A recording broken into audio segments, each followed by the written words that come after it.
চগলখড়ি করা, এই বদভ্যাস আমাদের সমাজে এখন প্রচুর পরিমাণে আছে। অনেক মানুষ আছে দেখবেন মুখে দাঁড়িয়ে আছে, মাথায় টুপিও আছে, হয়তো নামাজ কালামও পড়ে, কিন্তু চগলখড়ির বদভ্যাস আছে, এই চরিত্রটা আছে যে আমার কাছে এসে ওনার বদনামি করবে, ওনার কাছে গিয়ে আমার বদনামি করবে, আমার কাছে এসে আমাকে পামপট্টি দিবে, ওনার কাছে গিয়ে ওনারে পামপট্টি দিবে। এরকম লোক আছে না নাই? ঘরে ঘরে।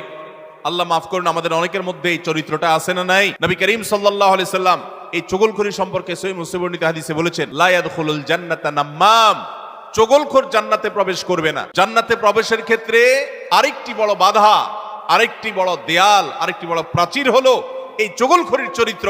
ভাইরা আমার, আসুন তওবা করি, চগলখড়ি করব না। কারোর ভালো কিছু পেলে সেটা তার পেছনে অন্যদের কাছে বলবো, আর মন্দ কিছু হলে তার সামনে বলবো। তার সামনে এসে একরকম, তার পেছনে গিয়ে আরেক রকম, সামনে এসে তার প্রশংসা, পেছনে গিয়ে তার দুর্নাম। এই দুশ্চরিত্র অনেক অনেক নেকামলকারী মানুষ